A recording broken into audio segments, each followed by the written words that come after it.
아무래도 이렇게 우리가 치료를 받았다고 해서 이제는 끝이 아닌 것 같아요. 환자도 좀 노력을 해야 되고 재발되지 않도록 여러 가지 관리할 수 있는 방법이 있는 것 같은데요, 원장님? 우리가 이제 늙지 않으면 허리 한번 치료하고 나면은 그냥 평생 나을 수가 있어요. 네. 내가 오늘 50살이면은 예. 10년 뒤에도 50살이면 그냥 50살 아. 그대로 아닙니까? 그렇죠. 그럼 지금 상태에서 나빠질 게 없어요. 그럼요. 근데 10년 뒤엔 저는 60살이 돼 있을 거고 예. 20년 뒤엔 70살, 80살, 저도 그럼요. 늙어서 90살이 되고 이렇게 누구나. 그렇죠. 예. 그렇기 때문에 우리가 한번 고쳐놓고 나서 안심하면 안 됩니다. 그거를 전화 위복의 계기로 삼아서 네. 허리나 목에 좋은 운동들을 열심히 하셔야 돼요. 네. 꾸준하게 이 몸의 근력을 키우려고 노력하셔야 되고 특히 하체 운동을 열심히 하셔야 됩니다. 오. 그래서 걷기 운동이라든지 아니면 계단 오르기 아니면 맨몸으로 하는 스쿼트 같은 운동을 꾸준히 하시고 그다음에 허리 중심 근육을 강화시키는 그 코어 운동을 열심히 해야 됩니다. 네. 대표적인 운동이 이제 플랑크라든지 그렇죠. 뭐 이제 여러 가지 운동들이 있죠. 이제 그런 운동들을 열심히 하시고 또 상체 쪽의 근육도 팔굽혀펴기 같은 거를 꾸준히 하시면서 집에서 하시게 되면 근력이 유지가 되면서 훌륭한 노후를 보내실 수가 있죠. 네. 근데 이제 그런 치료만 가지고 그런 운동을 꾸준히 하면서 동시에 관절과 관절을 엮여주는 그 사이에 인대들이 있거든요. 그 인대들이 이제 나이가 들면 늘어나요. 늘어나면서 관절의 가동 범위가 넓어지면서 퇴행성 변화가 빨리 일어나게 됩니다. 네.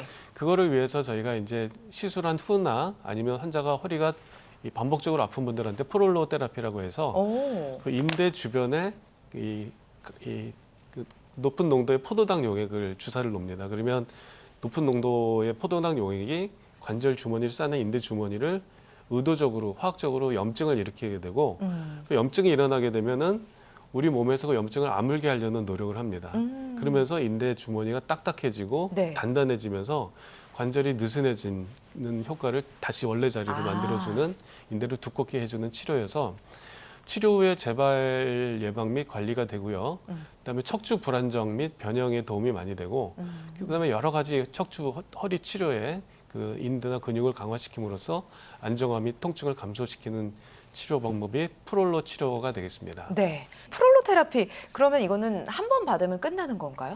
아닙니다. 물론 오. 이제 한 번으로도 효과가 있는 분들도 있는데 네. 이거는 이제 우리가 오래된 병이기 때문에 예. 관절이 늘어나고 이런 병들이 오래된 병이기 때문에 음. 2주나 4주 간격으로 한 적어도 6번이나 8번 아. 좀 1년에 뭐 한 10번씩도 맞을 수 있고요. 20번까지도 맞을 수도 있습니다. 네.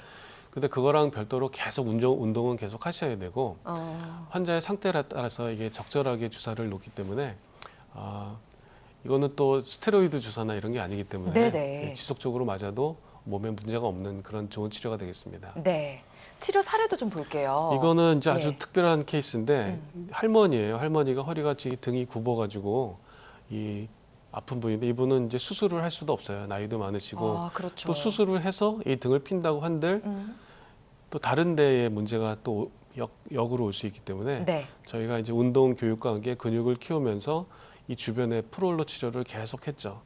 그랬더니 환자분이 허리가 한 6개월 정도 지난 다음에 서서히 펴지면서 와. 허리가 많이 편해집니다. 물론 천회 때처럼 완벽해지진 않지만 통증이 10개가 있었다 그러면은 적어도 한 2-3개 미만으로 떨어지는 그런 효과를 저희가 얻을 수가 있었습니다. 알겠습니다. 개인의 증상이나 정도에 따라서 치료 효과는 달라질 수 있습니다. 척추 질환의 비수술 치료법 알아봤는데요. 치료 시 주의사항도 좀 살펴보도록 할까요? 치료 시의 주의사항은 이제 숙달된 그 치료 이제 전문의의 치료가 필요하고요. 같은 시술도 어떤 전문의가 했느냐에 따라서 차이가 나는 경우가 꽤 있습니다. 네. 근데 병변 부위를 정확하게 찾아서 거기에 염증을 해결하는 그런 치료가 필요하는데 이 치료의 주의사항으로는 뭐 거의 이제 비수술 치료는 수술에 비하면 거의 위험할 주의사항이 별로 없다고 보셔도 됩니다. 네.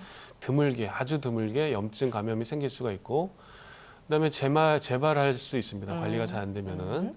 그다음에 조영제를 저희가 사용하게 되는데 물론 이제 조영제 사용하기 전에 안전하게 확인을 해서 그분이 조영제에 어떤 부작용이 있는지 확인을 해서 이런 문제도 생길 수가 드물지만 조영제가 좀 많이 들어가는 경우나 이럴 때 약간의 부작용이 생길 수가 있고 근데 고혈압이나 당뇨가 있는 경우에 저희가 시술할 때 쓰는 약물을 조절을 해야 되기 때문에 치료 전에 반드시 이 시술의 경험이 많은 전문의랑 상담이 필요하겠습니다. 자, 오늘 이 시간에는 신경외과 전문의 조보영 원장과 함께 허리, 엉치 통증의 원인이 되는 척추 질환이라는 주제로 자세히 이야기 나눠봤습니다. 원장님 고맙습니다. 네, 감사합니다.